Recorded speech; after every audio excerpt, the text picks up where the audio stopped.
Good afternoon, Council. I want to talk to you about your investigation. Now, when you began your investigation, you looked at the park's financial records, isn't that right? That is correct. Now, you looked at 2010 through 2012, like you said earlier, right? That is correct. In 2010, you found nothing wrong with the park's finances, right? There was nothing there that indicated a red flag, no. No red flags in 2011, right? That is correct.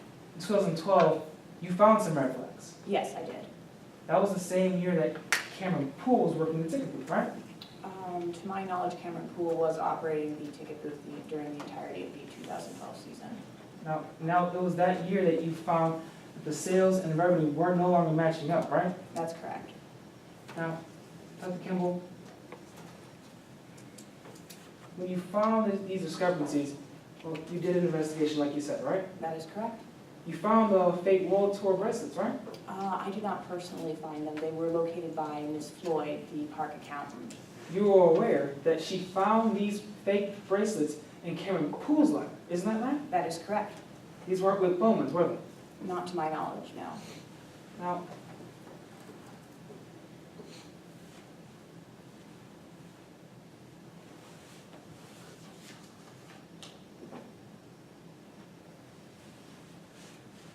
on August 30th, like you said, you heard screams from the ticket booth, right? That is correct, at approximately 2000 hours. You went to the ticket booth, right? That is correct.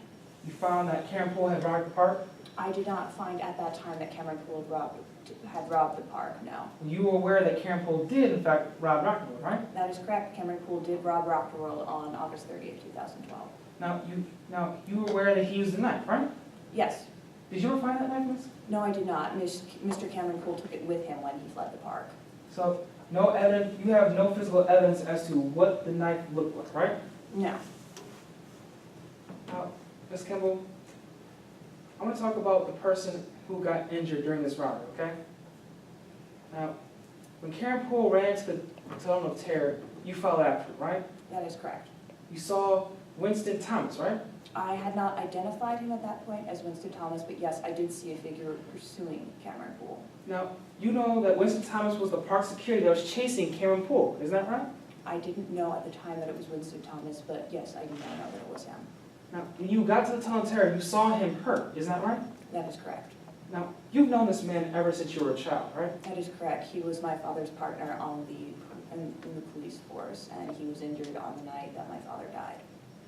Now, you have a great deal of respect for this man. Yes, he's a great guy. Objection, Your Honor, this is completely irrelevant whether or not Detective Kimball has respect for Officer Winston Thomas, who was injured in the robbery. Whether or not she respects victims in the case is not in question today. She always respects victims in cases. She's a police officer. I respond, Your Honor. This goes to the credibility of the witness and the bias she may have in today's trial, specifically as the actions that she took immediately after this robbery have occurred. And credibility of witness is always relevant, Your Honor. Response to the bias or anything?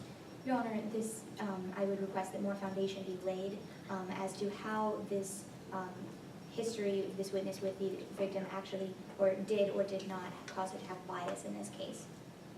Okay, can you delve into this a little further, I guess? I can do that, Your Honor. Now, I want to get some things cleared out here. Exactly. You know Winston Thomas. That is correct. You know him practically all your life. Yes. He was your father's partner in the police force, right? Yes, he was my father's partner in the police force, and he was injured in the same robbery that took my father's life. Now, before working in the police force, he helped you get a job at Rockville for Longstreet, right? That is correct. I believe he recommended me to Longstreet. Now, in your own words, Officer Thomas is the best man you've ever known, besides your dad, right? Absolutely, he's a great guy. Now, on August 30th, you saw him hurt at the scene of the robbery, right? Yes. Now, when you saw him, you were naturally upset, right? Of course I was upset. There was someone who was injured. Now, without proceeding further in any investigation, before collecting any physical evidence, well, that's when you told yourself that someone had to pay for the pain that occurred on August 30th. Isn't that right? Someone had committed a crime, and since a crime had been committed, of course, whoever was responsible for that crime should be held accountable. No further questions, Your Honor. And we have a brief video.